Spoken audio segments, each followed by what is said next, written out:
Hola. Sawadee Cup.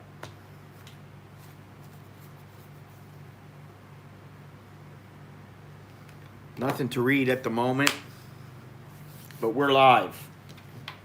Still getting dressed, getting my act together for the morning. Not 100% awake yet.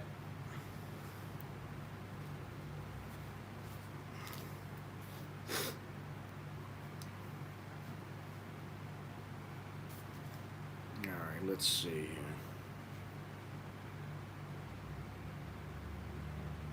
Yeah, let's give it a wow, you're first. Unbelievable. You're a bit drunk at the bikini bar. Okay. Well, that's a good thing, I guess. Stay out of trouble or get into trouble at the bikini bar.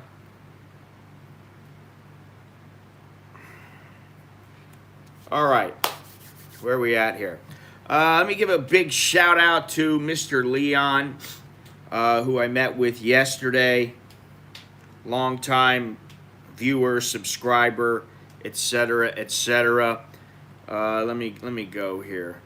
Let's see. As of 8:57 a.m., the low today is 74, high is 91. Currently 75, and it feels like 77. Perfect.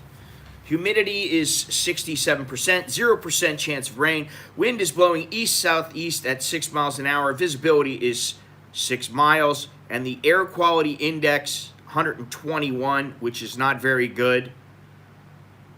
The Thai baht is 31.120. It finally hit 31. Yesterday, it reached a high of 31.2792. This stream and all my videos, my channel, is brought to you by my Patreon patrons, VIP members of my website, and your Super Chat and PayPal contributions. This is the end of the month show, so don't forget about those Super Chats and PayPal contributions. As always, thank you very much. Don't forget to subscribe, click like, click the bell for subscribe if you want to get notification. Click like, leave a comment, check the description for further information. All right, what's this here? Let's see here. I gotta put my glasses back on. These glasses are not clean. What's going on, Bangkok? Well, I'll get to that in a minute there, Beyond Trinity. Step by step, as they say here. Step by step. I was gonna go to Starbucks and go sit outside and do a little stream out there. As you notice, I'm not running around. I'm not doing long streams, walking 4 hours, 5 hours, and that's not going to happen. It's just not worth it anymore to me to do that, and it basically because it takes a toll on my body, and it's just not worth it unless I have a real reason to do it. And streaming is not always a reason because I can stream from anywhere. I can stream sitting down. Yesterday, my back was hurting. I took some Nurofen this morning. And by the time it kicked in, and I was going to go to Starbucks, which is usually around 8:15, 8:20, I leave to get there about 8:30, right when they open. And then, let's see if this helps. Oh, I can't do it while it's charging. There we go. Whew, more light. By the time I decided, hey, the Norfin's kicking in, my back doesn't hurt, my hip doesn't hurt, my left hip, I figured it's already too late. I'm not gonna rush to go there. So that's why I'm streaming from my my kitchen. Sometimes I put my laptop down on the kitchen table and write or search the internet or do whatever. So that's why I'm here right now. I'm not saying I'm not gonna go anywhere in the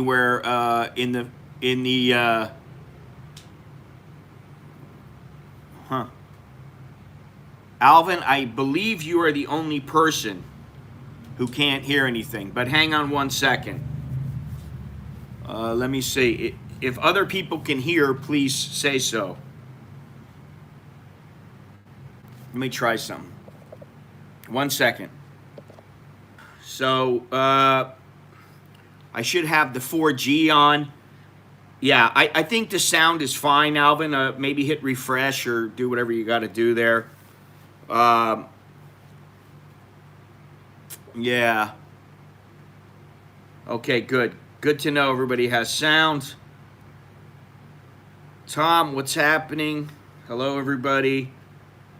Good to know. Okay, so yeah, that's why I didn't go to Starbucks like I was going to. I think I even put the Mall Bankaby as the location. Longhorns, I'm wondering, did you go out last night? And I've been meaning to ask Jono about his pizza dough, because Jono is a chef, and he's a good chef, far better than I am from what I've tasted, and he's planning on making up some pizza, and we may even stream it when he's making it. But he has to cook the dough ahead of time, something like a day and a half in advance. So I haven't talked to him. I didn't talk to him yesterday, so I'm going to have to check with him. But anyway, that's what's going on here. Let's see, where are we at here? Now, I titled this stream, what is it? Do whatever you want to do and do it now. And there's a reason why I did that. First of all, because of this Wuhan thing going around, and people are freaking out. And then, I was thinking the other day, Longhorns had said he was sick. And then, I thought to myself, cured since Wednesday, went out for a couple hours, and it absolutely destroyed it for me. Okay. When he was sick, I was sitting there thinking, when I came home, I was thinking, wow, if he's sick, then Jono and I are probably sick because we were sitting with him. Everybody in the Starbucks might be sick, or some people in the Starbucks might be sick.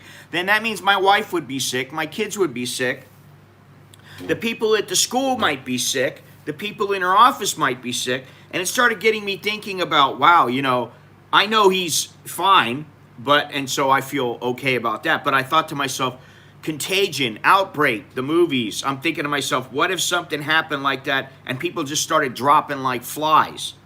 We'd be dead, or we'd be dead soon. So I started thinking about that, and then, of course, you got the, yeah, I can tell you're a little drunk there, Uber. I am boobs everywhere. That's wonderful English. I understand boobs. I think boobs everywhere is about what you're trying to say. But anyway, I also thought about how, Kobe Bryant's helicopter went down, and it started with the whole, life is fragile, and you can die at any time, you can go at any time. Then all the people there's a lot of people that I know, not a lot, but a few people I know who have cancer, and they're fighting and trying to stay alive, getting chemo and all these things. Not just Kev, but several other people. Somebody's grinding next door. And so I was thinking about this. And then I thought about you hear that?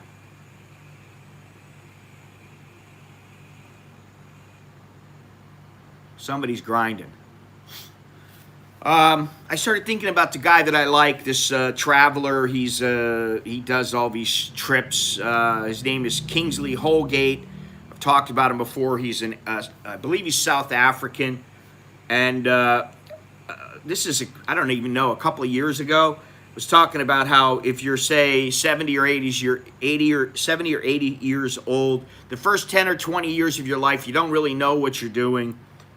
And you basically are just growing up, and then for the next 40 or 50 years, you're trying to do something, and then by the time you start to get to where you want to be, and you start to accomplish things, or you fail and then try again, you're older, and you get to the point where maybe the last 10, 15, 20 years, you're physically incapable of doing some of these things. And I saw this guy on Joe Rogan the other day, Ash Dykes.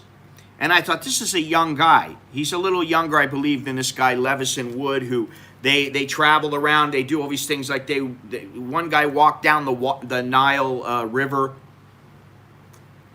walked around the Sahara, you know. And I think those are a little extreme for me. I just started thinking about it, and I thought, wow, you know, people don't realize that life is passing by in a split second. My kids are getting to the age where they really don't need us. Nicholas is going away this weekend on a military training exercise for 4 days and 3 nights. And, you know, Alex is busy with his own thing. He's almost never home. I almost never see these kids now. Hit refresh beyond Trinity. I had my crappy instant coffee this morning. I don't want another one yet because I have to go get some more groceries. I stocked up a little bit because of the Wuhan. I went out and bought a bunch of mama noodles and a bunch of other things that they're non-perishable food items. We got to get some water today, and so I've been keeping busy. But that's why I was thinking about that, and then. You know, you got the Wuhan, you got the Chinese communists who I've been griping and groaning about for the last 6 months. One thing that I've been thinking about is the facial recognition and the video surveillance, how it's changing the world. The world is changing. These times are changing. To me, video surveillance is kind of like Big Brother saying, well, we're here to take care of you. And are they taking care of you, or are they trying to pick into your life and see everything that you're doing?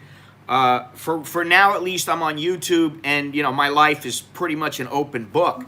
But that doesn't mean I want the government knowing everything that I do and studying everything I do. Anyway, all these things were going through my head.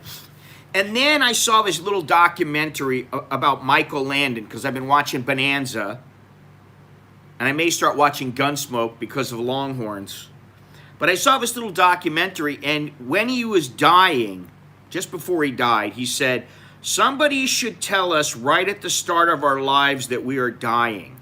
Then we might live to the limit every minute of every day. I say do whatever you want to do and do it now. There are only so many tomorrows.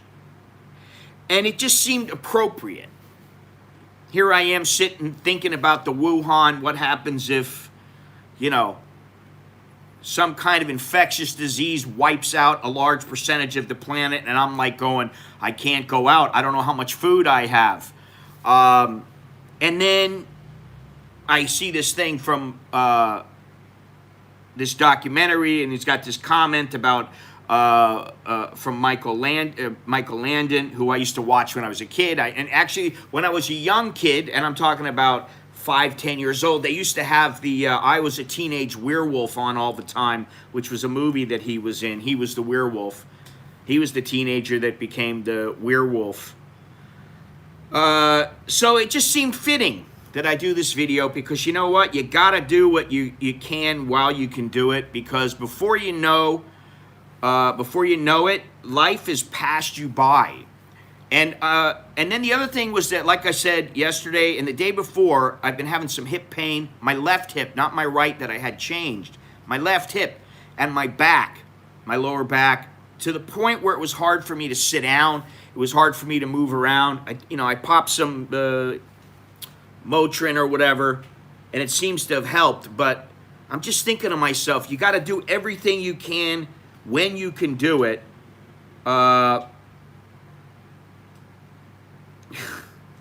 Mr. Mitch, I meant to ask you, how are you doing? Because physically I know you were in some pain and you were in a bad way. How you doing? Haven't asked you in a while. Haven't really talked to you much lately. So anyway, that's why I got to where I am with this video and why I titled it what I did. But we are going to talk about the Wuhan, of course. Tuesday morning is the big day. Wow. Well, what's today? Today's Friday. I lose track of the days. It seems fitting, though, that remove all hardware from the wrist. Well, good luck with that. hopefully you'll be all right. You can get back on your way. Just don't be clumsy anymore. That's all I can say. I don't know what else to say. But I like this that he said, live to the limit every minute of every day. Do whatever you want to do and do it now. There are only so many tomorrows. Now, obviously, that doesn't mean, hey, go rob a bank because you want to do it. It just means go and do the things that you are thinking about doing, and for whatever reason, you haven't had a chance to do them. So go out and do them. And then with the Wuhan, all right, now listen, one thing that people say all the time is, well, you know, the Wuhan, it doesn't kill as many people as the flu and yada, yada, yada. No, but it's more infectious than the flu, far more infectious than the flu. And as a percentage, it kills more people. So that's something to consider. All right, let me get into this here. A lot to go over. Right now, we're closing in on 10,000 cases, confirmed cases. It's 9,480 cases. Let me see something here. Just see if I can... Oh, well, it's gone up. It's gone up. Just from a few hours ago, 9,821 confirmed cases, 213 dead. Germany, Japan, and Vietnam and the United States have confirmed the human-to-human transmission of this virus. And in other words, there are people in those countries who are infected, and they weren't in China. So somebody from China came over and infected them. So as I tell my kids, make sure you wash your hands. Now, all of the deaths have happened inside of China. This is affecting 23 countries and territories. China, Thailand, Japan, Singapore, Hong Kong, Taiwan, Australia, Malaysia, Macau, United States, South Korea, France, Germany, Vietnam, United Arab Emirates, Canada, Italy, Cambodia, Nepal, Finland, Philippines, India, and Sri Lanka.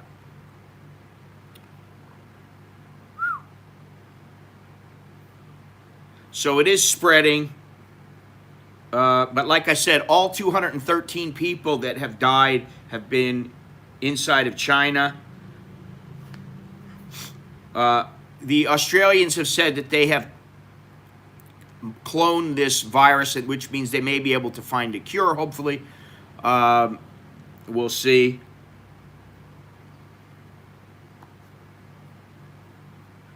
Here in Thailand, you know, as I said yesterday, I went out, I met a subscriber, and good morning.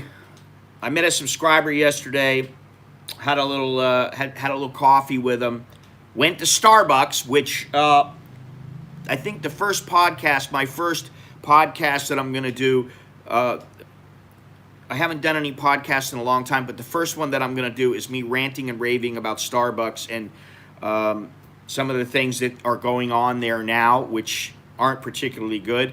But I digress. It's hard to go anywhere right now here in Thailand without seeing some people with masks on.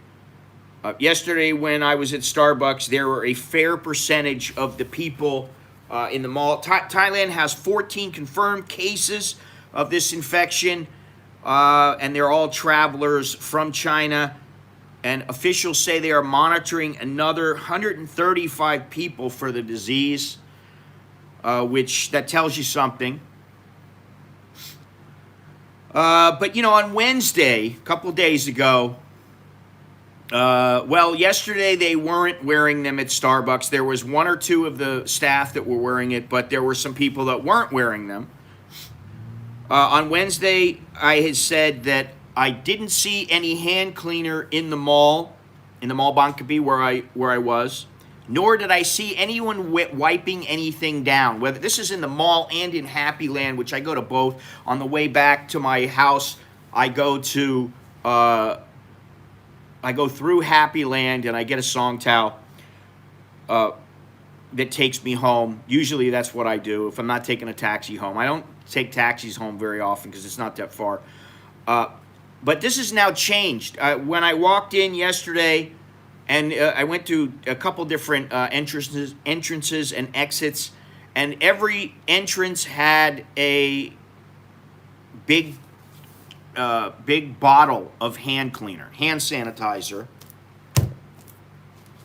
And there were numerous people, cleaning staff, walking around cleaning the chairs and cleaning various pieces of, handrails and things like that. The escalator, they're wiping them down, going up the escalator, wiping it down. And so people are aware here, and I think that, like I said the other day, there's tension in the air. Well, now I think there's some fear. I don't know that you have to be extremely fearful. Thank you to whoever, I just see a little super chat up there. Thank you very much to whoever, Uber Gilbert. Thank you. Yeah, I mean, I don't have, all I will say about China is that I've been there twice. And while there were some very, very nice people, some friendly people, there were also some extremely rude people and some people who were just, they were doing some nasty things. And I've talked about it. The guy, stopped on the side of the road and he's shitting and they're spitting all over the place and these kind of things. I didn't particularly like those, but those alone would not make me want to not go back. I had a good time when I went to Beijing. They took good care of me. Of course, they were university students, women, girls, and they all took good care of me. And actually, when I left, they all gave me a little gift, and, they were very nice. It's the government that I have a problem with, and I think it's pretty clear here now that the government is somewhat inept. And maybe it has to do with the communist aspect of the government. Maybe it has to do with the fact that there's such a large number of people. But they're not doing, they weren't doing a fantastic job. Now I think they realize just how bad it is. And they've made some serious efforts to deal with this issue, with this disease. Here in the Mallon household, we've got, what is this? This is the N95 mask. This is pollution. We've got the surgical mask, which prevents large droplets from getting in the mouth, which, I mean, if you cover your face up, you can block large droplets. But this also helps if I'm sick, I don't get anybody else sick. That's mainly what it's for. However, I will say this. There's a run on surgical masks just about everywhere. How about eye protection? Hong Kong is there. Somebody sent me a message yesterday. The shelves are empty. Oh, Khabib all the way. The shelves are empty. They're not completely empty here in Thailand, but it's a pain in the ass to find them. My wife found two places, but this was a couple days ago. So fortunately, we have a bunch of masks, but they're not easy to find. But I just saw this article on CNN Health by a guy named Scotty Andrew. This was on the 28th at 5:12 p.m. Hong Kong time. And he's saying that there's no need to wear a surgical mask or the N95 respirators, says infectious disease expert Charles Chu. There's no evidence of sustained novel coronavirus transmission in the U.S. like there is in China, and the Centers for Disease Control and Prevention have not recommended Americans wear masks in public. Right now, there's no evidence that wearing masks is going to help prevent the infection. Chu, a professor of laboratory medicine at the University of California, San Francisco, told CNN, would not recommend that someone in the U.S. who does not have direct exposure, did not recently travel to China, or in general, that you buy a face mask. Americans are scooping up two types of face masks. They are the N95 and the surgical masks. However, the CDC doesn't recommend public citizens wearing either of them.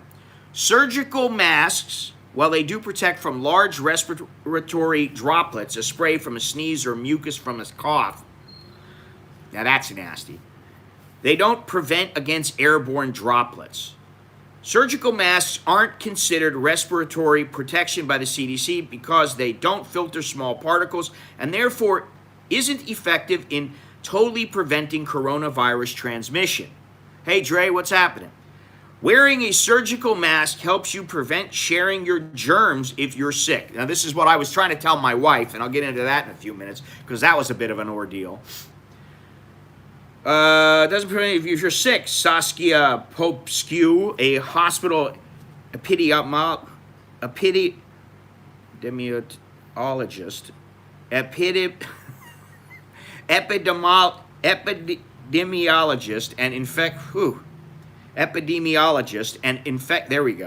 hospital epidemiologist and infection prevention expert told CNN. Surgical masks do not seal around the face, so while they offer some protection, it's the N95 that offers the most protection. So I see people, including my wife, wearing two of them, and she basically, thank you very much, Dre, appreciate it. I see people wearing both masks. They put this mask on and then they put this one over it. Maybe I should be wearing it in my house. Ugh. Do you need to remind us that? Yes, but you put both masks on. That's what it says. N95 respirators. Should you wear an N95 respirator depends on whether you're a physician involved in a particular task. The CDC does recommend that healthcare providers wear N95 respirators, face masks that filter at least 95% of airborne particles if they treat a patient infected with the novel coronavirus. In the case of SARS, another type of coronavirus, a large amount of infections originated in hospitals among healthcare workers treating infected people, Chu said. So now doctors follow the same strict precautions and wear gowns, gloves, thank you very much, N95 respirators, and goggles. Goggles are important because, you know, sometimes people sneeze and you get a little tiny something, you maybe don't feel it. The little spray goes in the eyeball and boom, you're infected. To reduce the likelihood of infection. We're 150 baht to over 200. Yeah, we got two of these for 90 baht. That's what they're going for. The lady is out now. I don't know if she's got more. I got to check when I go out today. Another reason not to wear an N95 mask. Physicians are regularly fitted for the N95 respirator, and there's a proper way to wear them to ensure there's no open space and the mask fits snugly against the face. People with no medical training might wear it incorrectly, Popescu said. Plus, Chu said, N95 respirators are quite uncomfortable to wear for long periods of time, and taking it off negates the effects of wearing it. Yes, that's very true. What was this about Nana? So Nana would be a huge petri dish. Actually, I think that, you know, Nana, because there's so many germs, I think that now, because there's so many germs there, that people have built up their immune system. The girls working there, they have built up their immune systems. The guys go in there all the time. And, yeah, so they're less susceptible. I mean, I don't know. I believe that. I sort of believe it. I don't know. I don't know I'm not a doctor. So, you know, don't quote me on it. But, well, that's the same thing with the other kind of mask that I had in Hong Kong. If your thing isn't on, and if I've got like a thick beard and it doesn't sit, then I noticed I would get a little bit of tear gas coming in, so I'd have to press the mask up against my face to seal it. Whereas if I didn't have a thick beard, it was easier to get the seal. Let's see here. Now, like I said, here in the Mallon household, we have, not only do we have the mask, we also have hand cleaner. Because I want to make sure that, especially my kids, I wash my hands fairly regularly. because I know where my hands go. You know, if I'm scratching my butt or, you know, picking at my face or my beard or whatever, you know, my hands need to be clean. So if I shake your hand, generally my hands are going to be somewhat clean, especially now, because I don't want to catch your cooties. I wash them after I shake hands. I do all these things. And so I'm trying to pass this along to the kids. They're pretty aware of it. Like I said, though, Nicholas is going on a little military training expedition for the next couple of days, and he's got a tube of it. I don't know. He told me he's sleeping on the ground. And I said, you know, do you have any, like, kids who might be part Chinese or something, and they got family members from China? Not that I know of. I don't know. The wife knows. He's told me, but I don't remember where it is. But it's a couple hours away. It's like Alex. He had to go and do it. Now Nicholas is going to do it. It's he's in his last term of, like, the equivalent of 11th grade. And I guess that's when he does it. Then he has another one next year. Then he's done. He doesn't have to go into the Thai military, which is great. But he did tell me that all the students in his school have fun there, Bruce. Feel safe. All the students in his class and in his school are wearing masks, and they are constantly reminded to wash their hands. When I asked, here's the thing with the wife. I asked my wife, you know, oh, is everybody wearing masks at your job? Her exact response was, of course. Don't you see everyone wearing masks everywhere? You're the only person I see that doesn't wear one. What did we buy masks for if you're not going to wear them? That's my wife's response. You know, she thinks, I gotta wear the mask. And me, I'm like going, hey, listen, even if I catch this, I'm probably going to be okay. You know. And I'm probably not going to be around people who just came from Wuhan at this point. If I already am sick, I'm already sick. There's not much I can do about it.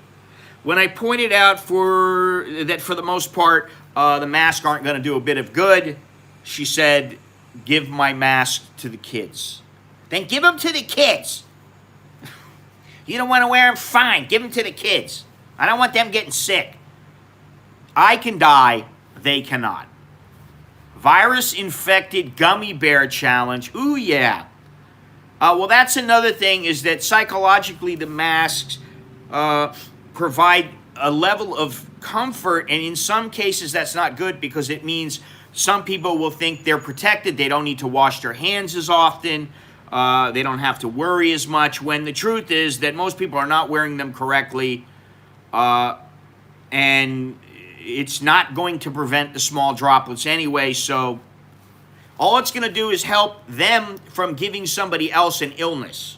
I don't think I'm sick with anything, so in other words, okay, if somebody coughs into my mouth, that's not a good thing. If they've got a mask on, they're not going to be able to do that. But Jono, there you are. Land of masks. Jono, I was asking about your pizza dough. How's that coming along? Throw away the first layer of toilet paper in public places. Yeah, oh. Longhorns. Longhorns. Here in Thailand, we don't use toilet paper. We use the bum gun.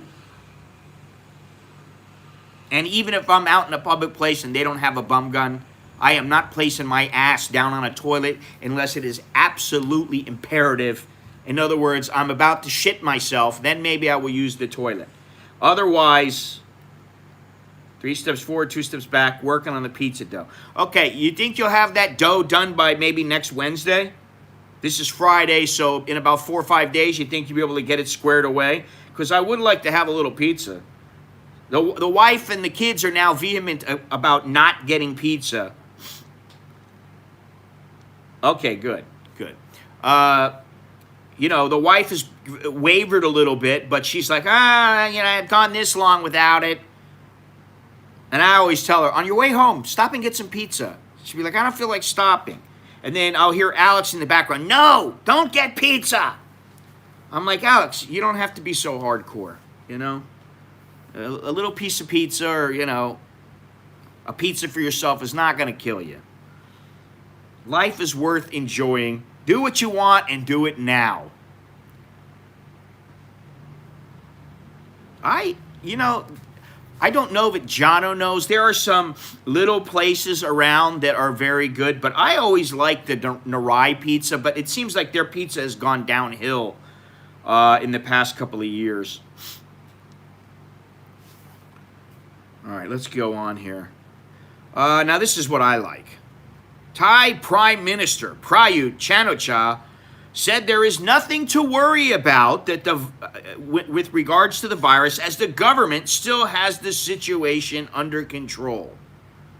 While a top health minister, Anutin Chanwirakul, sought to downplay the growing public anxiety by likening the new strain of virus to a cold. The country cannot stop the virus. Wait a minute, what is this? No, I'm getting ahead of myself, which I do sometimes. I'm not a doctor, but I took care of myself for over 50 years, Anutin Chanwirakul said on Sunday. It's just a type of flu. I see it as a flu. What we do when we see someone with the flu, we do that just the same. Now, he's not a doctor, but he is the health minister. And that doesn't make me feel any better at all. It makes me feel like the guy's talking out of his ass. That's how I feel. It's my opinion. And the reason, listen, I've been taking care of myself. I'm 57. I've been taking care of myself, and my mother has been taking care of me, and my father has been taking care of me for 57 years. And I don't think this is just a flu. Okay? Now, you got the prime minister saying one day that there's nothing to worry about. The government's got it under control. Isn't Vesuvio the name of a song by, what's his name, Phil Collins? Vesuvio. Had to say that. And then, what's so funny is the same guy who said, oh, it's just the flu, he came the next day, he reportedly admitted the country cannot stop the virus from spreading because there are so many Chinese travelers. Of course, we expect more people to get sick. So how good do you feel about it? This is what I was saying the other day. I don't trust the government to anything. And I'm not a big prepper. I'm not somebody who thinks, you know, oh, I've got to be ready. Listen, in all of modern history, how many times has it happened to where a disease or famine has struck the Western world and basically killed millions and millions and millions and millions of people? And if it has, Susudio, oh, that's what it is. You're right. Sorry. If it has, it's been because of a lack of, mainly lack of preparation. And I don't mean preparation like you don't have enough food. Look at what is it, in New Orleans or Louisiana there when you had the flooding. How are you going to stop? Some things you can't stop. Yeah, how long ago was polio? You know what I mean? Like,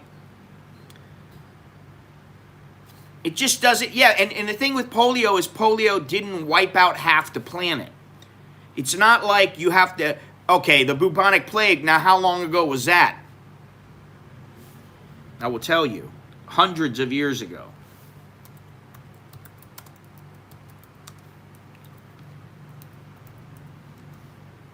These are poor examples. Sorry. Ebola, please, don't even talk about Ebola. Ebola is something that is easily containable in the West. What is this? I can't see it, Richard, because I'm streaming from my phone today. Let's see here. 1347. When was this?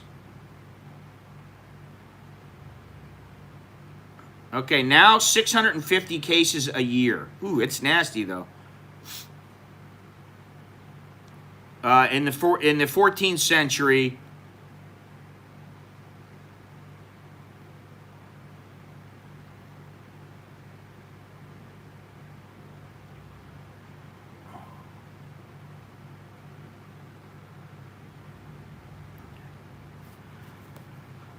let's see here. Well, it doesn't tell me exactly. It says 1347 or something like that. Again, many of these cases tend to be concentrated in the lower portion of Africa, although there are some in Asia, in the U.S. and stuff, but very, very few. 1340 to 1400. Now, how did they stop it?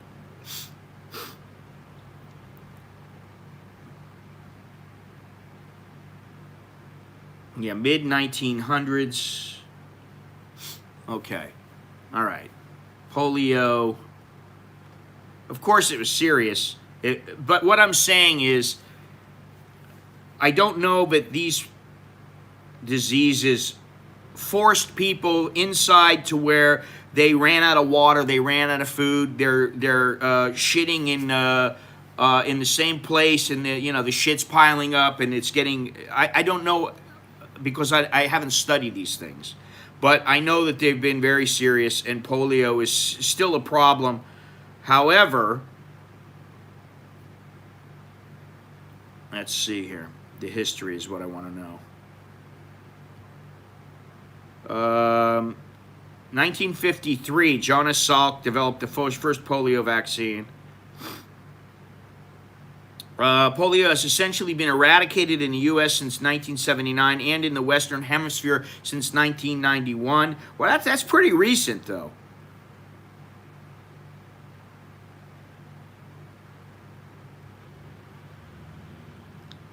Bring out your dead. There is vaccination for bubonic plague. According to the scale of progression, in a month, over 110 million will be infected. Over 20 million will be admitted to hospital. Is the flu that bad? No, stupid. Hepatitis is something that's very bad, and I've been actually vaccinated for hepatitis here, and I know that it is quite serious here. It's more serious than in the West. Let's see here. I'm not even talking about biological warfare. The polio virus usually enters the environment in the feces of someone who is infected. In areas with poor sanitation, the virus easily spreads from feces into the water supply or by touch into food. And that's where shitting is important. We laugh and we joke about shit. Lots of shit here. But the bottom line is that shit is dangerous. Thailand is a popular destination, obviously, for Chinese visitors. Over 10 million tourists from the mainland alone visited the kingdom in 2019. Part of the problem is this is right around the Chinese New Year holiday, and so there's more people. There's an influx of visitors right now. Yes, it is similar to the flu, this Wuhan virus, but obviously, if it's in 23 countries and it's spreading like wildfire and people are dying on a higher rate than the flu, and yes, they don't know about the mutation of it. Let me read some information. The attack rate or transmittability, how rapidly the disease spreads of a virus, is indicated by the reproductive number, R0, pronounced R0 or R0, which represents the average number of people who will catch the disease from a single infected person. For the Wuhan virus, this parameter is estimated to be between 2.0 and 3.1, according to the preliminary studies, with one study providing an estimate of 2.6 with an uncertainty range of 1.5 to 3.5. The WHO noted on January 23rd that human-to-human transmission was occurring and a preliminary RO estimate of 1.4 to 2.5. Based on these numbers, an average case of Wuhan coronavirus would create 2 to 3 new cases. An outbreak with a reproductive number of below 1 will gradually disappear. For comparison, the R0 for the common flu is 1.3, and for SARS it was 2.0.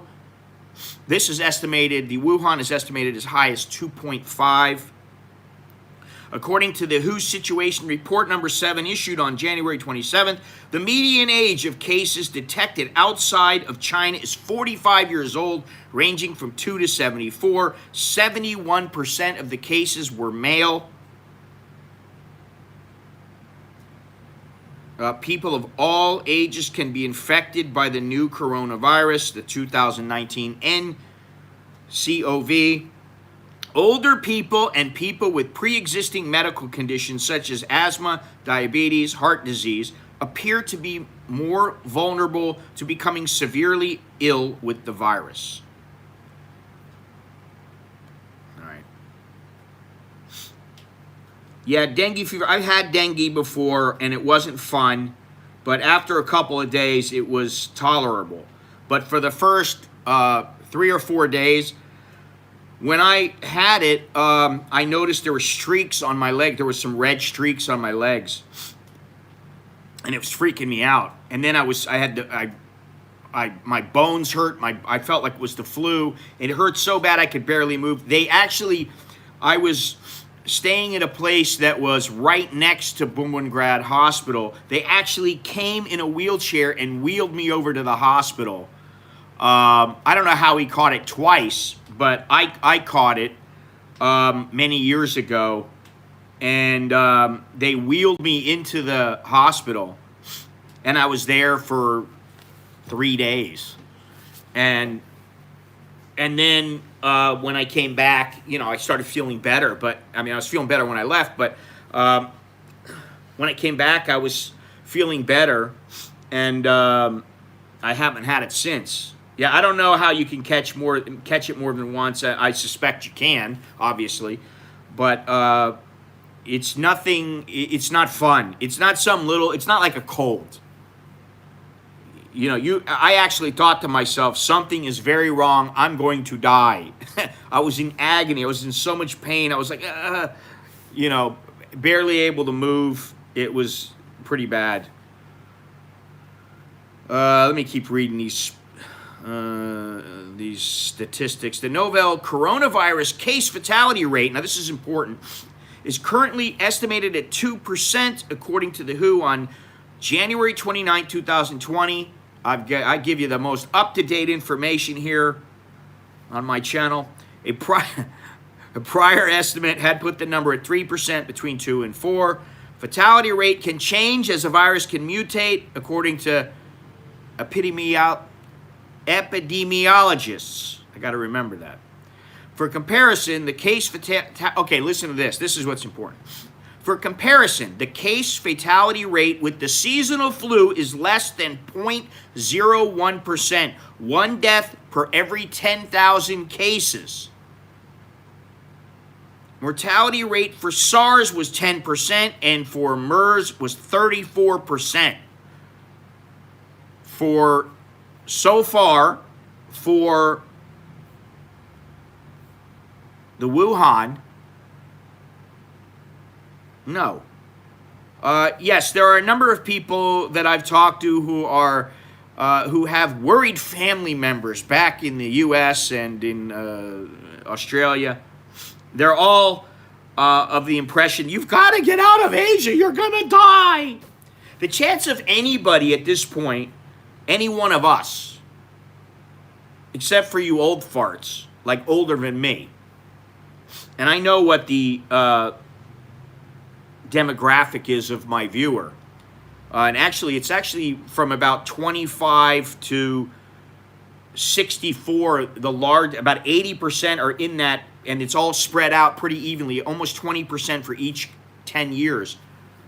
And something like 7% for over the 64 years of age. Yeah, you listen, if you don't have to go anywhere, why go?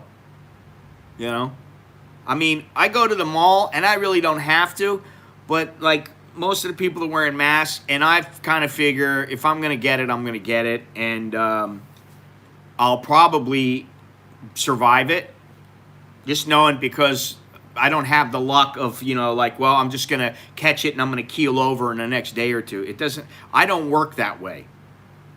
You know, I don't have the kind of luck where I'll walk out in the middle of the street and get hit by a car. That's not how it happens. I'll probably die a slow, miserable death. That's my luck. Seriously. And I hate to joke about that, but that's what it is. It's well, it was 121 when I checked. And that was at about 3 minutes before the hour, before 9 o'clock.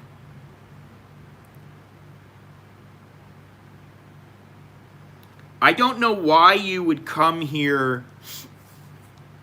I don't know, you know, the guy who came over and I visited with yesterday was coming from Singapore.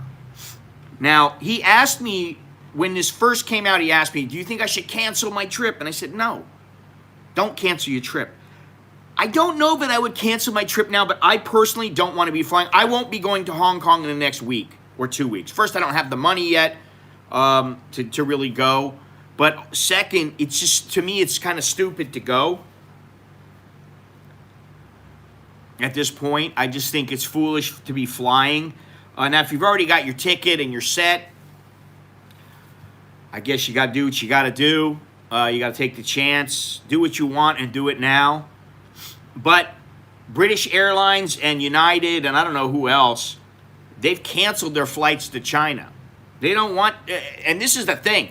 I'm of the opinion, even now, sorry, close off China, don't allow Chinese to come into your country. Simple. That stops things right there. Not completely, because you still got people that are already in the countries, the various countries that have it, the 23 countries. You know, I think I'll wash my hands. And you're supposed to do this, you're supposed to wash your hands for supposedly at least 20 seconds, for those who don't know. Which is around the time it takes for this stuff to dry. Got to get in the web. I saw this video yesterday. Get in the web, clean your thumb, make sure you got no dingleberries in there or anything else, you know. Using toilet paper, you might have that problem. Using water, you don't ever have to worry about it. It's quite good. Now, water is a big issue.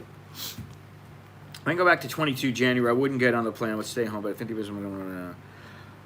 Yeah, you've been complaining about the air pollution, and I do know it is bad, and I cannot believe that it's gotten this bad.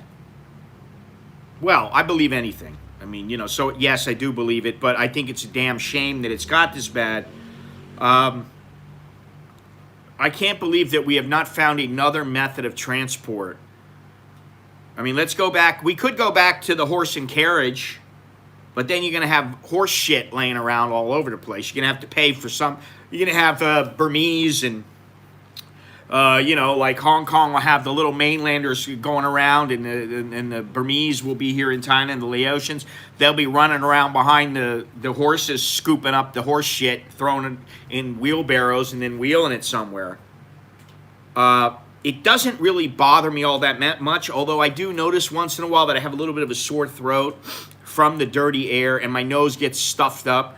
And this is why I've been saying to many people for quite some time that at some point I want to get out of Bangkok. I don't know where. I don't know if it means another part of Thailand. I don't know if it means an island somewhere where there's a breeze and there's no pollution. I don't know if it means back in the U.S. I don't know if it means Costa Rica. I don't know what it means. But I do know this.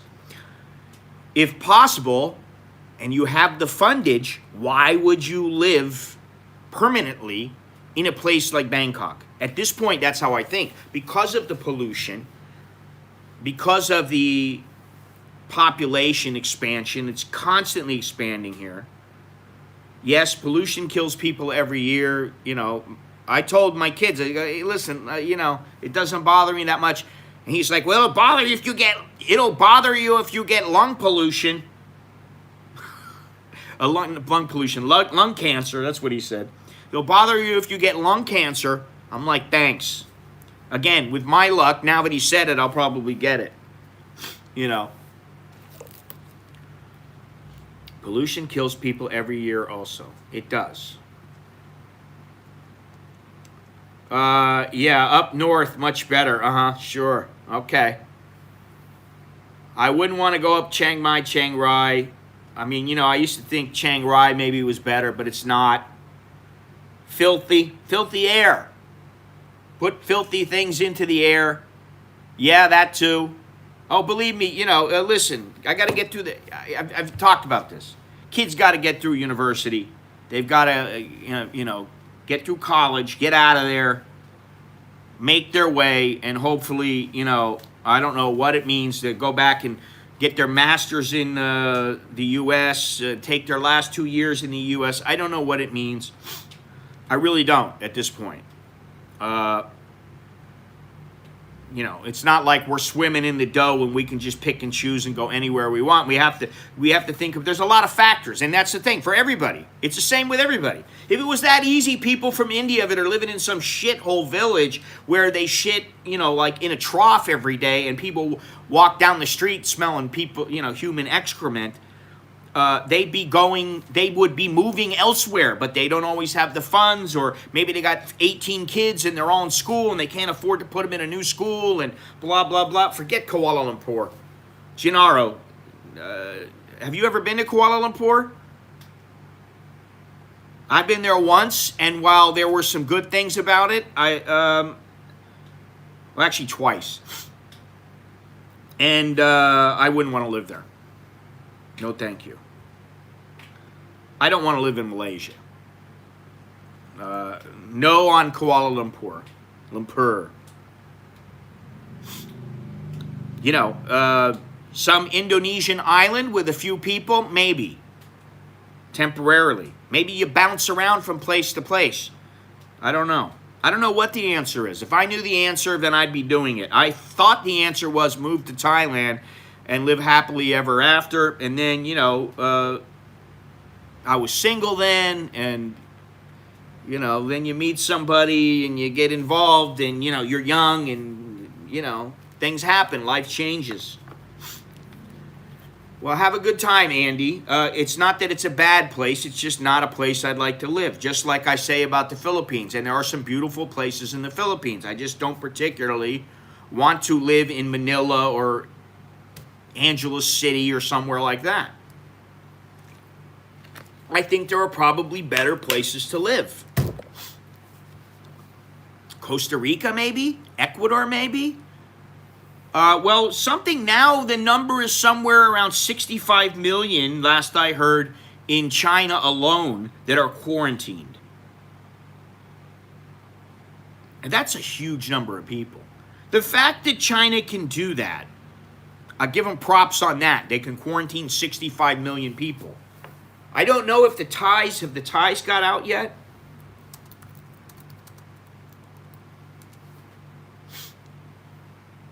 It doesn't look like it.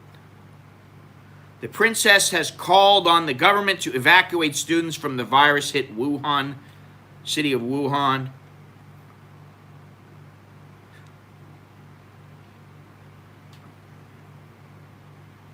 Let's see here.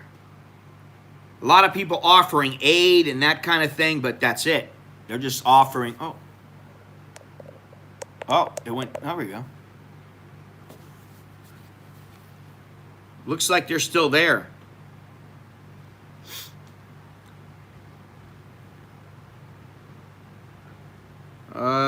Japan.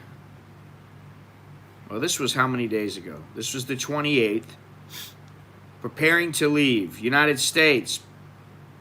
Tuesday planned a charter to evacuate personnel. France.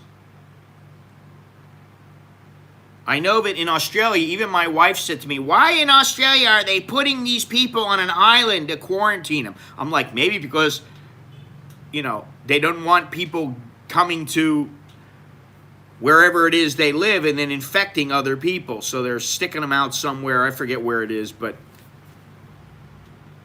Germany is considering evacuating its citizens. Thailand said his country's defense ministry was ready to evacuate its citizens from the affected areas in China, but hadn't yet received permission from the Chinese government.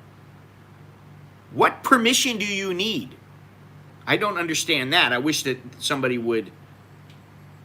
Yeah, Christmas Island. Okay, that sounds right. No, I wouldn't live in Medellin, Pierre, not as a married man. Medellin, I did like Medellin when I went, but I wouldn't want to live there.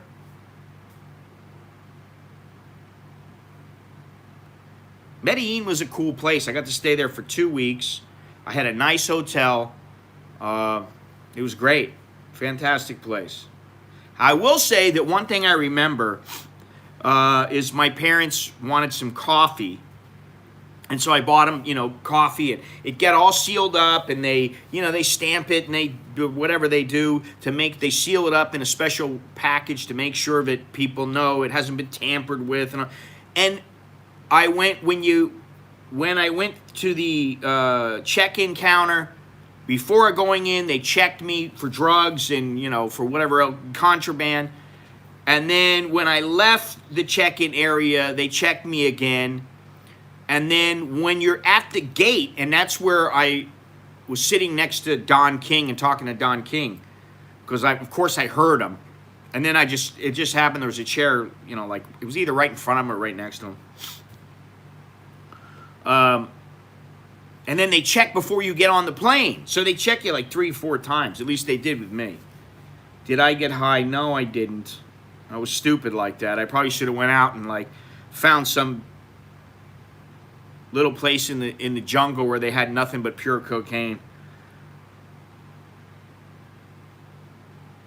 They had good coffee, but there was nothing illegal about it. Because I try to stay above board because I'm too old to go to jail now. I don't want to be somebody's bitch, you know?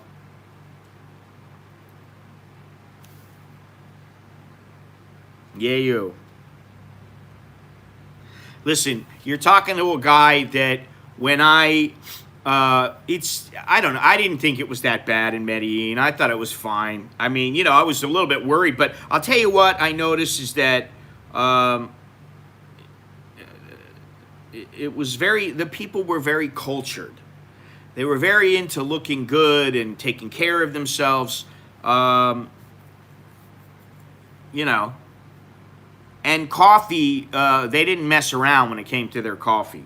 I had some fantastic coffee there.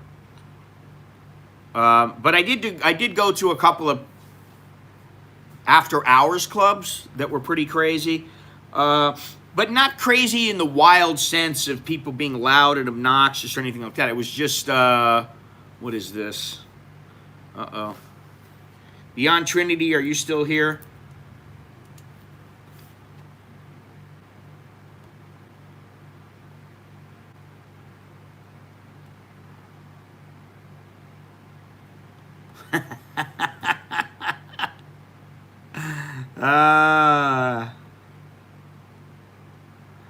Well, let's see here.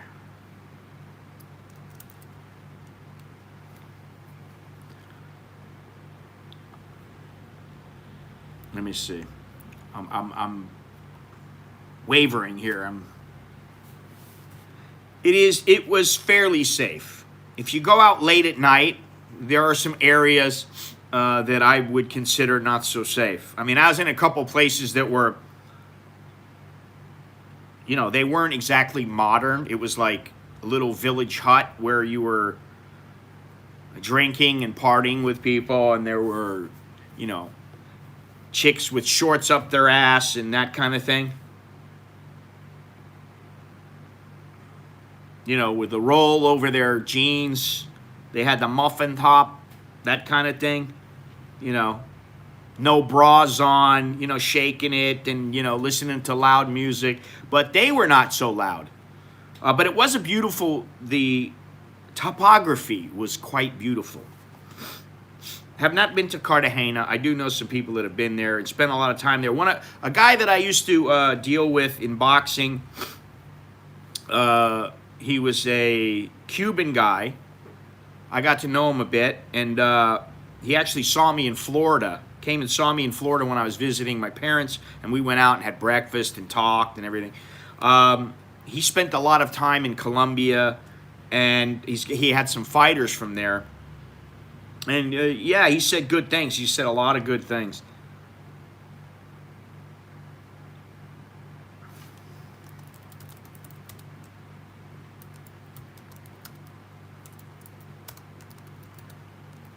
I guess Beyond Trinity is gone. Gone, gone, gone. For the moment. Where are we at here?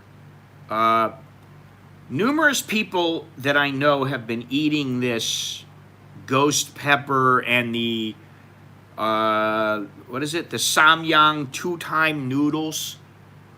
And some foreigners have said to me the two-time noodles, the Samyang double spicy, is not all that spicy. Thank you for the thumbs down. Please give me thumbs up if you can. I appreciate those too. I appreciate those just like the thumbs down.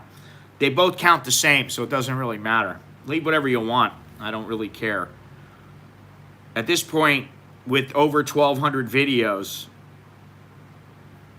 the thumbs down don't really matter all that much. Yeah, still many, many Thai people that I've talked to about these noodles, they're still saying that they're too spicy. I had planned to give Mr. Jono and Mr. Billy the Samyang double spicy, which are not very spicy at all. The black ones, the ghost pepper noodles, are a bit spicy, but nothing that is, they're not that bad, you know. Buck up, Buttercup, and you could handle it if you really want to. So, anyway, it looks like let me see, has the Wuhan, has anything changed?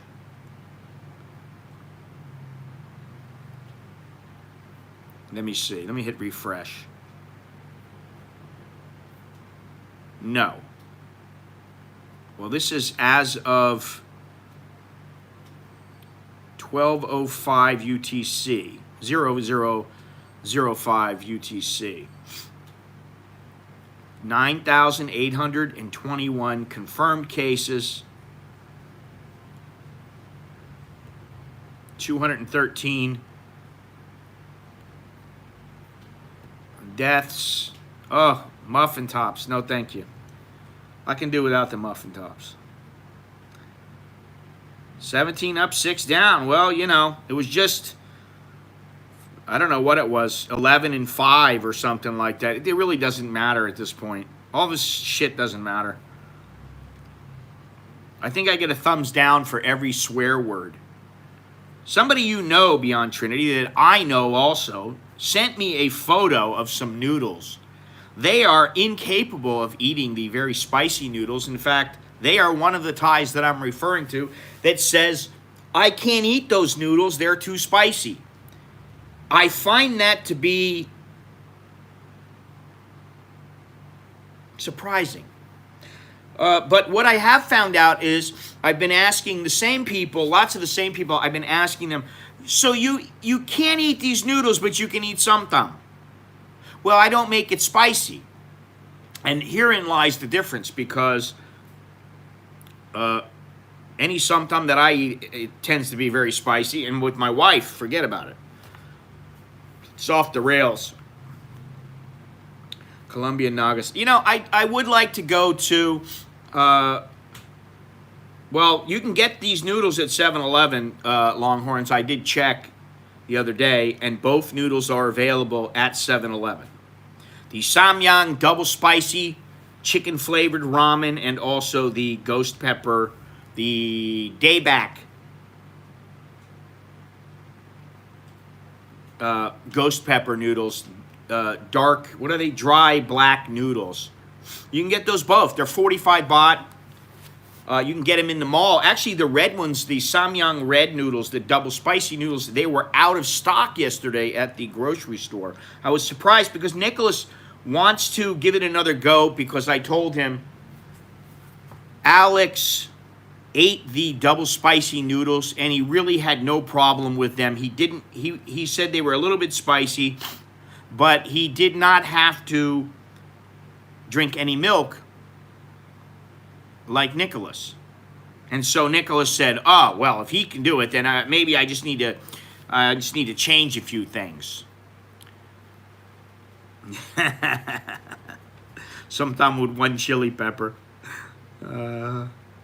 We always have at least one bag of chili peppers in the refrigerator or next to the onions and potatoes. We have garlic. We usually have garlic, onions, and potatoes at all times, and chili peppers. So, but it's very surprising that many Thais can't eat this stuff. I don't know why it's so difficult. Yeah, your tongue is sensitive. Tell that to some chick. My tongue is so sensitive. You will love me forever.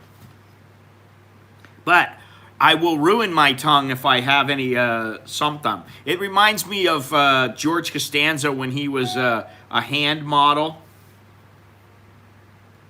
I forget what he did. He fell over or got pushed or something, and he fell onto an iron. Now, what is this? I will say at Starbucks, there was only 1 or 2 people, maybe 3 people total, out of 6. I think there was 2 people wearing masks, and that was it. What is this? Chu Nungel. Free Nungel. 1 for 1. Yeah, they always like to do that. Or you have to buy one of their... Listen, I am going to do a podcast on Starbucks because I feel the need to sit and get my head together and talk about Starbucks because I'm a little bit pissed off at Starbucks. It's kind of like buying from China. That's what it reminds me of.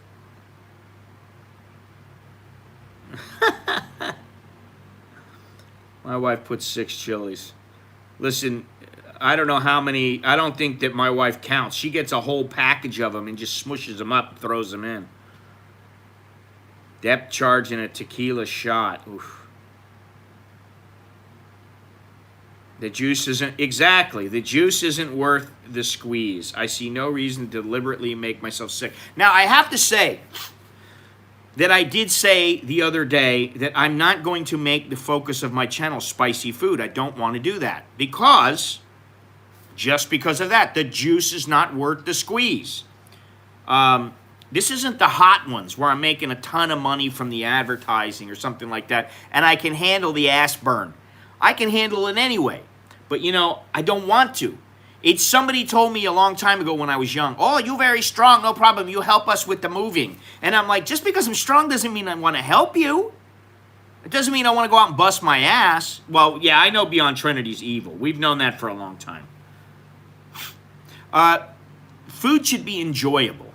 When you eat food, it should be like, oh, that's so good. So yummy. It shouldn't be, holy shit. I'm hurting now, and my ass is going to be hurting tomorrow. I do enjoy spicy food, but then it gets to the point. Listen, those noodles I had the other day, they were a little bit spicy. I admit it. And there was a bit of an exit burn. Just a little bit. But they weren't the kind of thing that I want to eat all the time. I don't want to eat them for breakfast all the time. I actually thought this morning that what I had planned to do is if I wasn't going to go to Starbucks, that what I was going to do is I was going to get those red noodles, the Samyang double spicy, and I was going to have a bowl of them as I was doing everything, as I was streaming. However, I didn't because I made myself an omelet. And once I ate the omelet, I thought, well, I ate an omelet. I'm not going to have a bowl of noodles, and these are almost 600 calories. They're 545 calories. So, what is this? I could make the video of the spicy noodles, then slowly dying. I can't eat anything spicy. Listen, this is what I always say. You know, my streams in my channel were doing great during Hong Kong. When I was in Hong Kong, they were doing fantastic. The reason is because people, they like the idea of me getting shot or somebody getting shot. The same thing with spicy food. They want to see me jumping up and down, crying like a little baby. That's what they want. They want the car crash. Was Mild and Smile wearing masks inside Starbucks?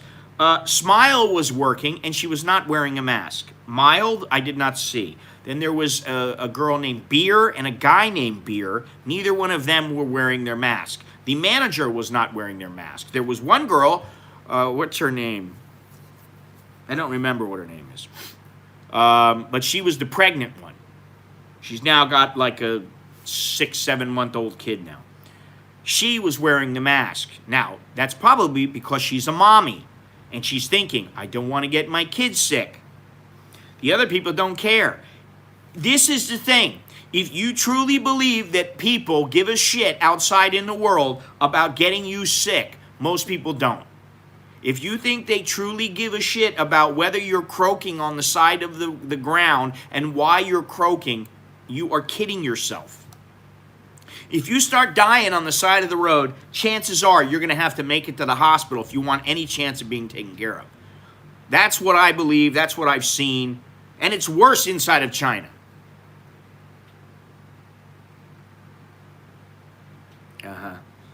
Yeah, sure you are. Sure you are. So, you know, that's where we're at. We're at a spot now. Well, Alvin never came back, did he? He refreshed and never came back, apparently. He couldn't get the stream to work properly, which kind of sucks.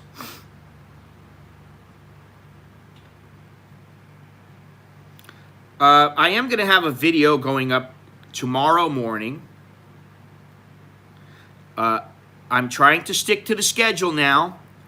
Every Saturday morning and Monday morning, streams going up. Videos going up, rather. Streams Sunday, Wednesday, Friday, and or whenever I damn well feel like streaming. Well, you might as well give him the Carolina Reaper enema. I think that would be better. Uber came back. Thank you very much. Glad to see it. You drink some coffee? Or booby milk? Did I just say that? Yes, I did. Now,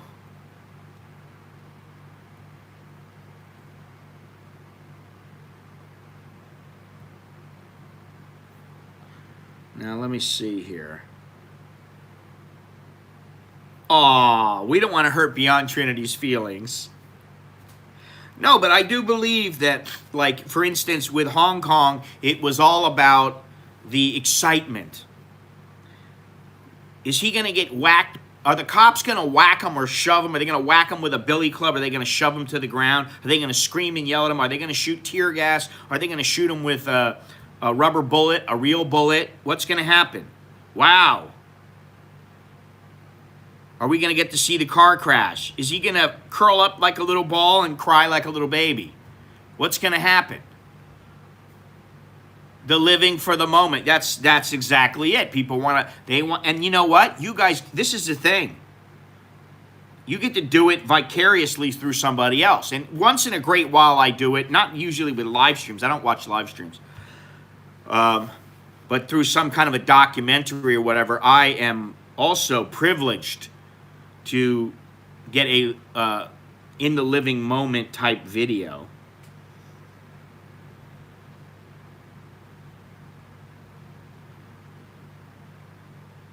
Yeah, well, that's true. But where's that social interest quality now? Yes, it is. It is, and I'm not going to fix it. And neither is the woman who rents the place out, so I don't really care about it. It doesn't really matter since it's not my house. There are a lot of things we want to get fixed in this house, and it's probably not going to happen. Yesterday, Nicholas, I have to say this is a charming story. What a prick. Who's the prick now? Did somebody prick something?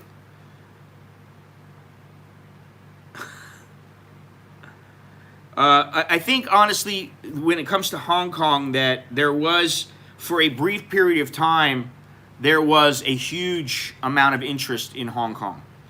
But as I always say, the story du jour, it changes. It's always fluid. There's always different stories that are more important or more interesting to people.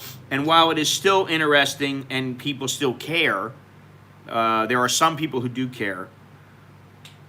For the most part, between Trump's impeachment and the Wuhan and everything else going on, there's only so much room in people's brain to care. You can only care so much. It's like there's only how many fucks do you have to give? You know what I'm saying? So I don't take it personally. I kind of was hoping that maybe like I got shot, like grazed in the arm or something, that one of them shot the first live ammunition shot happened to hit this foreigner, and it just grazed my arm to where I just had a little scratch on my arm, but then it goes down as me getting shot. Beautiful. Wow. Everybody's happy. And then probably the video wouldn't be allowed, or the stream wouldn't be allowed on YouTube. It'd be too violent. You know, which, you know, this is the mentality. It's the same thing if I was talking to the guy yesterday about boxing and, you know, fighting and mixed martial arts and all that kind of stuff, and how I just don't have the same passion that I used to have, because I prefer not to see people getting hurt and killed and beat up and smashed, and I just don't have that same desire that I used to when I was young. It was like all about, yeah, smash the dude. I want to see it. I want to see blood. Hurt him. Knock his teeth out. I want to see all these things. Now I don't want to. I want peace. I want the dream. I want the little tiki hut on the beach with the modern inside. You know, you got cable, you got internet, you got everything you need.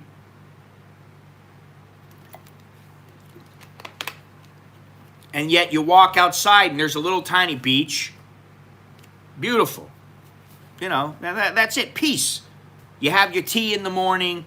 You have a nice bowl of fruit. And then you take it from there. You know?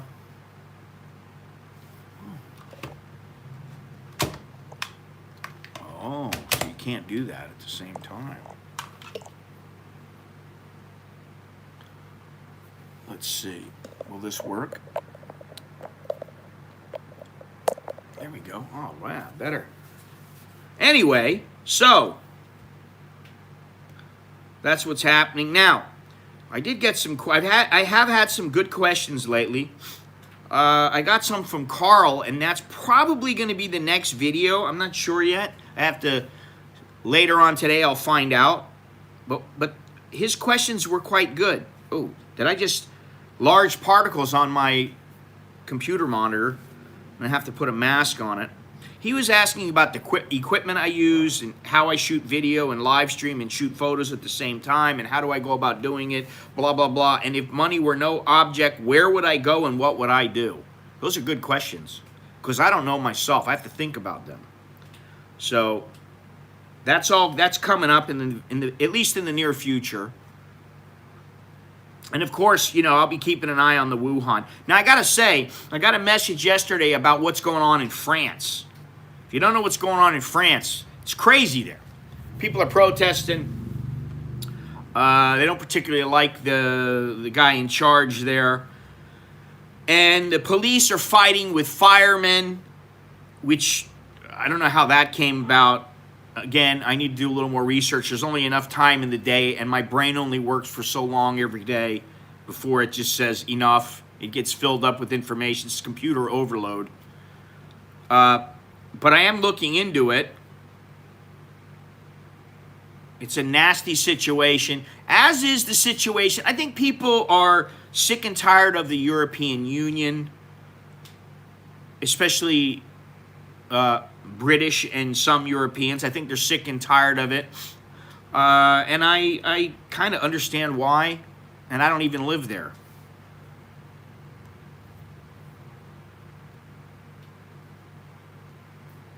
Yes, Longhorns. Have you been there?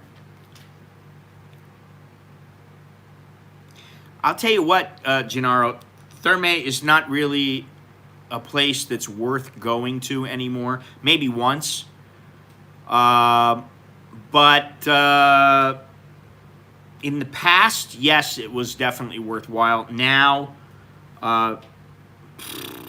Therme is, no. I mean, compared how it was before, it's garbage now.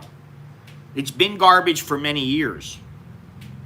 When it was open until 6 or 7 in the morning and there was all kinds of people there, a plethora of different nationalities, it was quite diversified. Now it's mainly Japanese, Koreans, Chinese, who, you know, they're paying 4 times the price. It's not what it used to be. I can tell you that. Well, you got a point there. You got a point. Listen, if I had it my way, no place would be of interest to me. You know, seriously. I'd be like, listen, I'm going to go crawl in my little bungalow with, you know, and me and the old lady will wake up when we want to wake up. The kids will get up. They'll just jump on their little motorbike and go to their job an hour or two away. And, you know, earn a good living, sock away the money.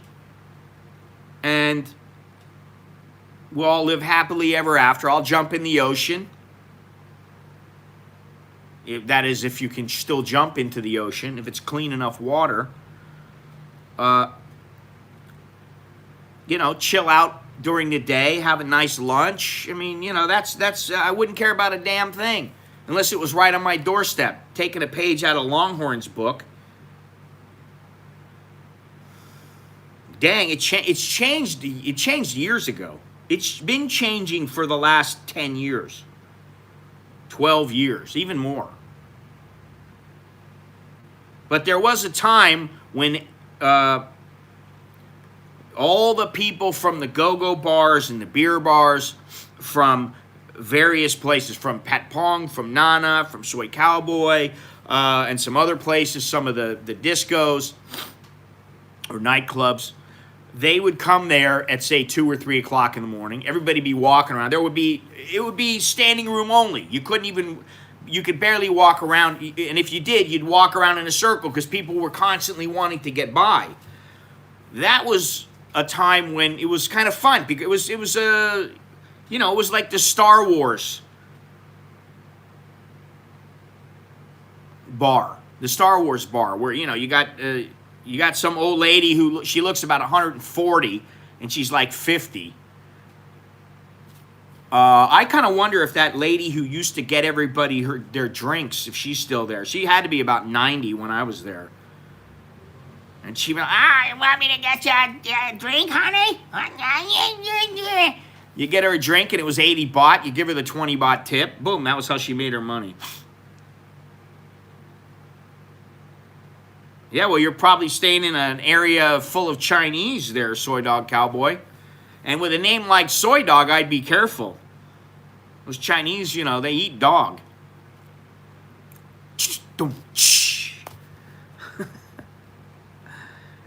Yeah, this is another problem, and also the incubation period. You know, it's like, oh, I don't know. There was a couple of them. I know the one you're talking about. I never went to Washington Square because when I was going out, Washington Square was a bunch of was for old people. Let me see here.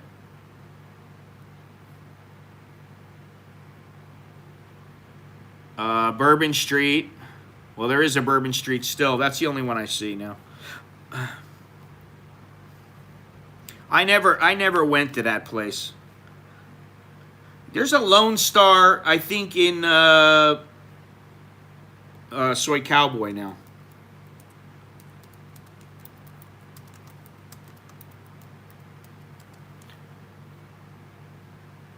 Oh, that's Lucky Star. Lone Star. Oh, that's in Pattaya. Yeah, it's been a while. And it's been a while since I've gone out. So, I don't have any really desire to go out and go hang out in these bars, because unless I'm listen, if I'm hanging out with Mr. Longhorns and Jono and there's a group of us or something, yeah, okay, maybe I'll go out, have a beer or whatever. But at this point, I'm tired of hearing, oh, where you come from? What's your name? Mister? You want drink for me?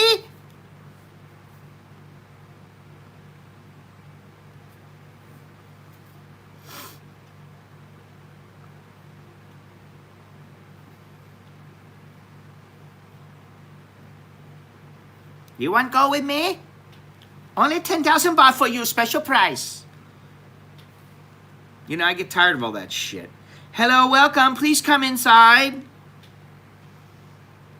You handsome man.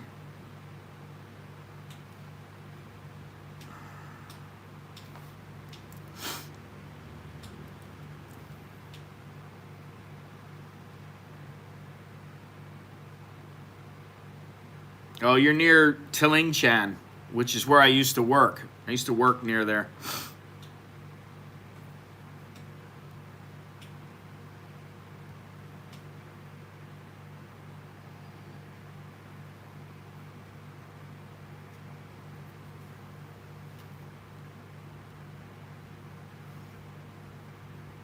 I'm guessing to go to the bars the locals hang out is the better option. It is if you speak Thai. Even if you don't, if you can speak a couple of words of Thai, you're all right. I'm thinking of being Pattaya Tuesday night or Wednesday if I change plans.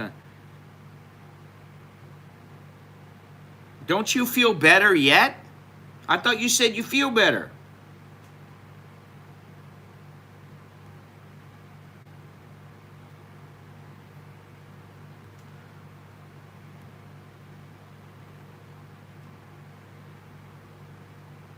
You're talking about the beer bar? There's not one across the street from the beer bar.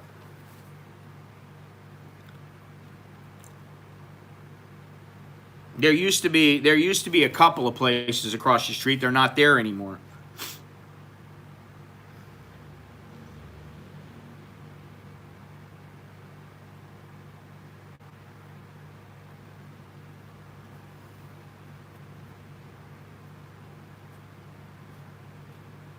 Thailand is a-changing. The world is a-changing, man, really. I said it a long time ago, not to toot my own horn or anything, but I said it like 15 years ago. I said Thailand is changing. It's going to change. In another 10 years, it's not going to be the same. And now, 10, 15 years later, it's not the same. It's nowhere near what it used to be. And I did a video saying it's changed so much. And people are like, no, it hasn't. It hasn't changed. The prices are still the same. I feel like I'm freaking dealing with Cartman. Listen, I was telling Jono yesterday. Jono was telling me about this stuff. It's called fluff. It's basically like a marshmallow in a container, like a peanut butter container. Same thing. It's a marshmallow. We were talking about, you put some peanut butter, you put some chocolate, put the fluff down. Well, that fluff is $8. Okay? It's $8 for one thing, which is not cheap to me. To me, $8 for a little thing of fluff is expensive. And then I went to go get some good sausages yesterday, and I was like, 280 baht, you get 5 sausages, and they're not that big. And I was like, man, they used to be 180 baht. Then they went up to 230, and now they're 280. So, if you're coming to Thailand because you think it's a cheap place, you better temper your expectations. It can be cheap in many ways. Yes, it can be cheaper in even more ways. However, because I can enjoy, what? But being cooped up because I can't enjoy being out isn't worth it.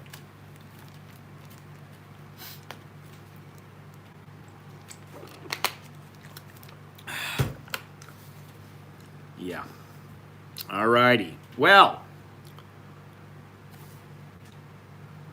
thank you, Richard. Thank you, Uber. Thank you, Dre. Appreciate all the contributions. It's always important. Every little bit helps, especially at the end of the month. It's the end of the month show. The show about nothing at the end of the month or the beginning of the month, depending on where you are and when you watch this. Very important. Of course, the Fluffer Nutter sandwich. You see, we'll end up eating that whole container in one night. I mean, I'll get Nicholas, he'll eat one, then he'll eat another one, then I'll eat one, I'll eat another one, then my wife will eat one. The next thing you know, the bottle's gone. So it's not worth it. Then I was like, I can get hot dogs, or they're sausages. They're not hot dogs. They're not good hot dogs. They're sausages. Hot dogs you can get for cheaper, but I don't particularly think they're very good. The sausage, you can get small ones for like 150 baht, but you can get the big ones for 280. It's a package of 5. Ko Chang where? Over by you or down in the south? I'm taking it's over by you. The one that I went to the last time. Not the one that I went a while ago. Which I'd like to go back there. Sorta. That place was okay. There wasn't a whole lot to do there. In Beijing, Siem Reap was the worst. Oh, yeah.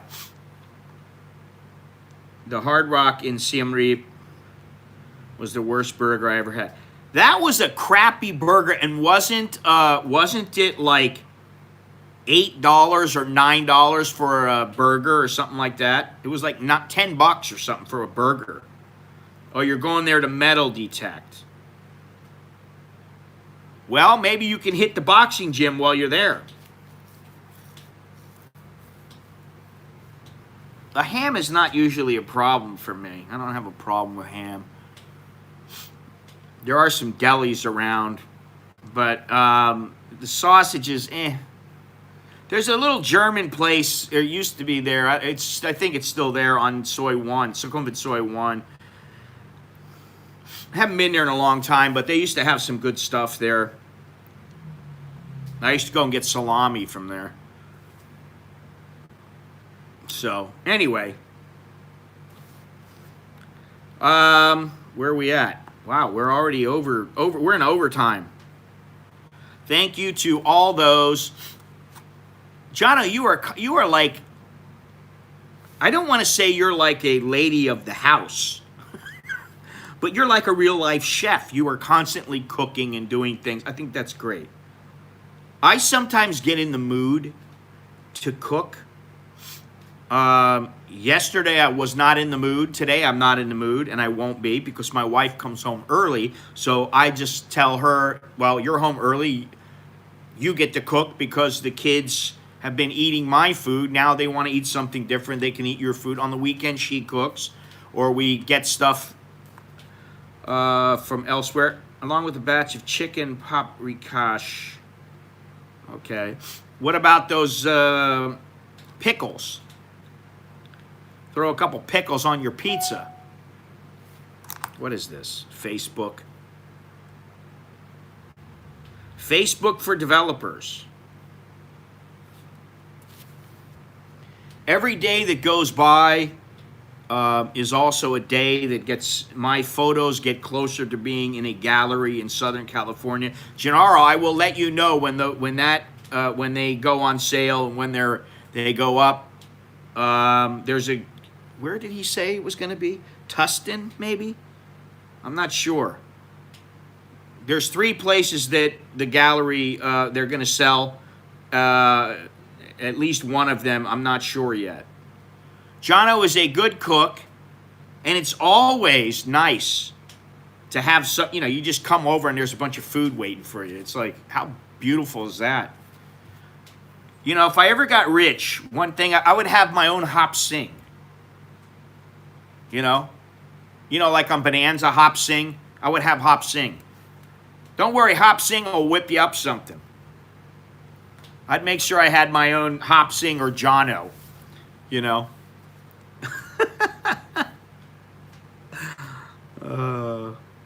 Oh, I will. Moving to the Doubletree Hotel, Sukhumvit Soy 2. I thought you were leaving.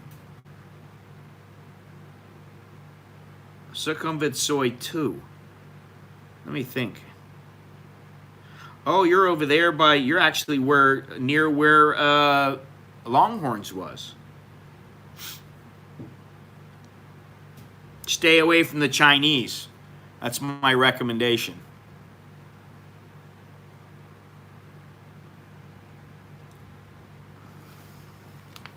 Wash your hands often.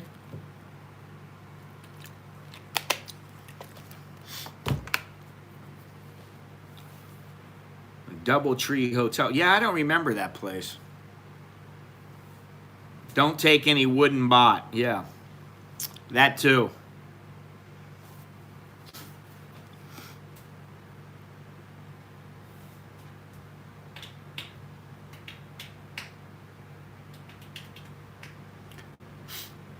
Vesuvius and Soy 8, $2.59. Any pizza on the menu and a small beer before 3 p.m.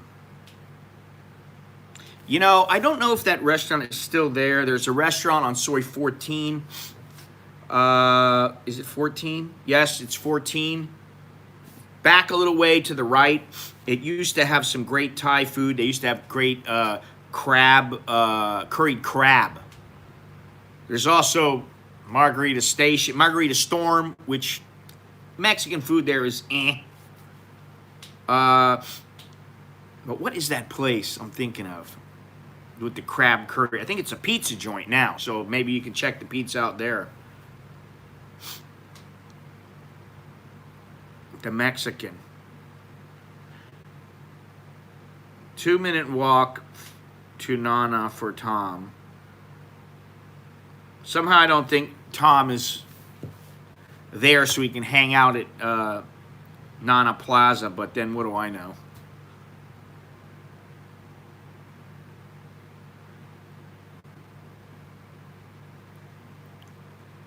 Almost like a mandate.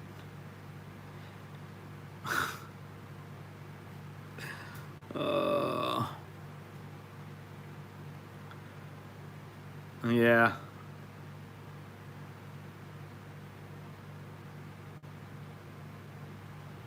Well, boys, you have fun doing whatever you want to do. I think, you know, if I'm going to hang out with a dude, you know, like a buddy, I think I would rather hang out with a dude who's cooking good food than a guy who's like, can we go to Nana, dude? Come on, man. I want to go check out there's this chick named Pooey, and she's got big tits. So I want to go hang out with her, man. You know, it gets old quick. Big tits, they're a dime a dozen. Ugly chicks, dime a dozen. Cute chicks, dime a dozen.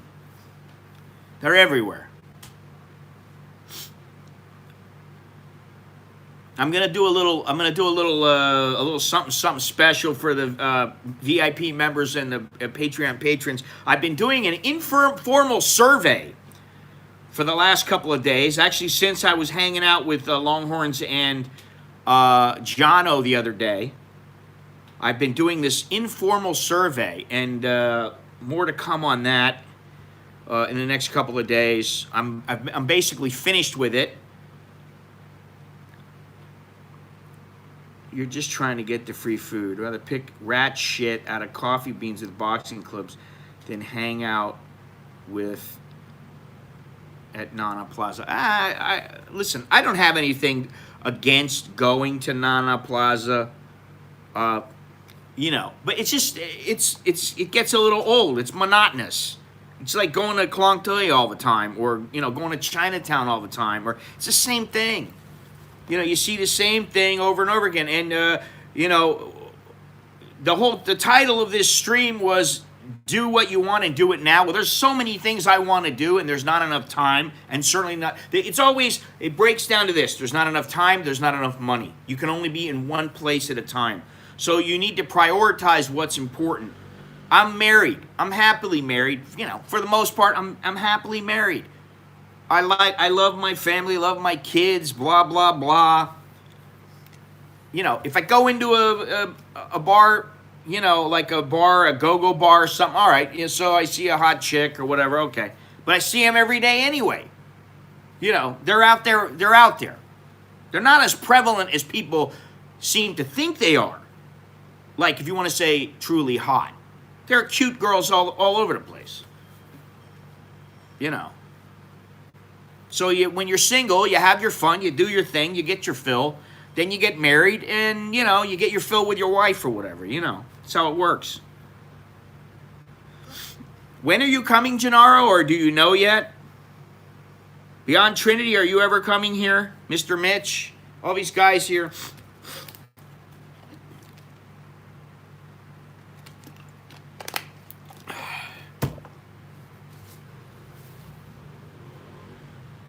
Well, at the end of the day, you make it here, you make it here. If it's what you want, you'll do it. If it's not, you won't. It's a matter of setting your priorities, figuring out, do you really want to do it? I mean, listen, I really want to go to the Democratic Republic of the Congo. I'd like to go down the Congo. Now, in spirit, in my mind, I want to do that.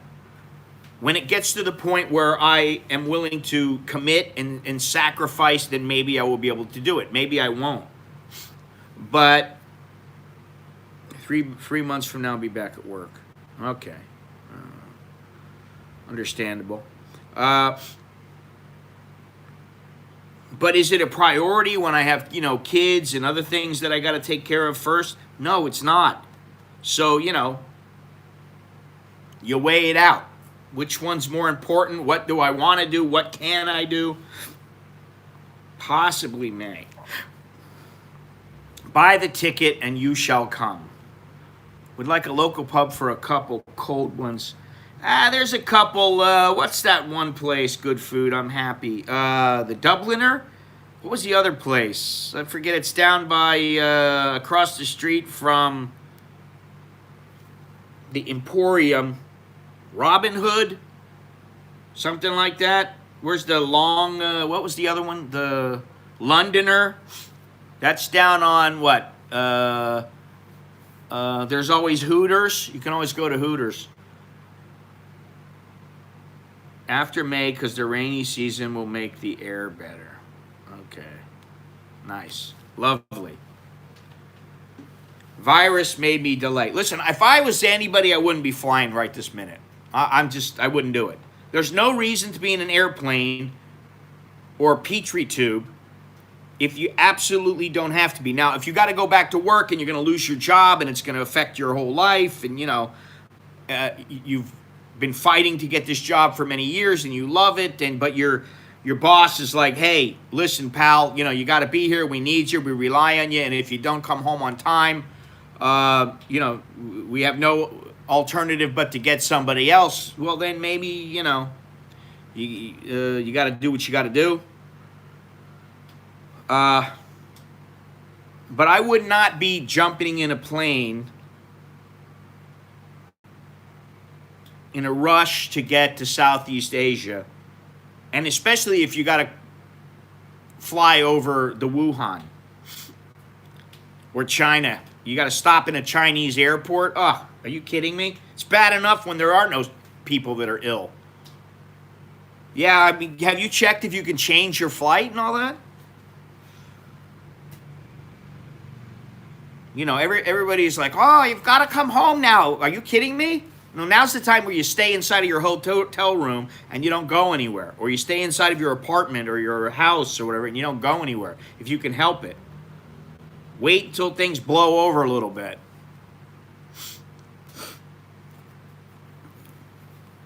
I would call them up and say, man, I'm really scared. If I get sick, I'm going to have to sue you guys. You know, and see what they say. Can you reroute my flight free of charge? And put me in first class, by the way, because I'm so scared about catching this Wuhan. That's what you do.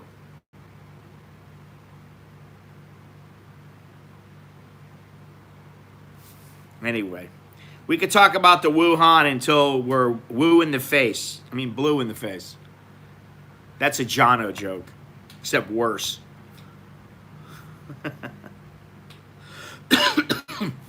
Uh-oh, I've got a cough. All right. Well, leave a thumbs up if you will. If you're not subscribed, please click, subscribe. Let me see. What does it say on my cheat sheet to remember? Philippines. Let's see here. Join me for another stream on Sunday. Watch the video going up tomorrow. I'm supposed to be on Air China from Chongqing to Beijing to LAX. She left a comment a while ago, a couple weeks ago, a week or two ago, but she hasn't been in the chats lately. Don't know why. You know, this is how things go. You got, you know, people come and go. It's cyclical, and some people stay for a long time. Some people don't. You know, some people get sick of me. Some people love me. Some people hate me. Whatever. But you know, I've come to the conclusion that all this, me wondering about this and worrying about that and trying to be this and trying to do that. Yeah, you know. Well, I don't know how much she's gonna know. She's a nurse. And who knows if she's had any contact at all. So, you know, who knows if she's even a nurse. You know, I don't know. People were out at the train station. Well, I know that people were waiting at the border they were thinking they were going to cross over. I saw some guy in the airport, in some airport in China, and the guy had a water bottle over his head because he didn't have a mask. He'd cut out the bottom of a water bottle, put it around his head, closed the top off. I don't know how smart that is, but, you know, whatever makes you feel happy. Yeah, like I said before, videos go up every Sunday and Monday morning, 9 a.m. Bangkok time. Streams go up Sunday, Wednesday, and Friday, and or whenever I damn well feel like streaming. Please subscribe, hit like, hit share, leave a comment below, and check out the description for further details. Thank you for joining me, Nong Kai. I don't know. Nong Kai, I don't know what your reasoning is to go there, but I've been there several times. Thank you very much, Uber Gibbert. Thank you very much. Appreciate that. It's the last day of the month, so guess what? That gets credited to this month. And I actually might beat the January 2019 numbers, which, you know, I'm always trying to get the numbers to increase a little bit. But there's, you know, sometimes they do, sometimes they don't.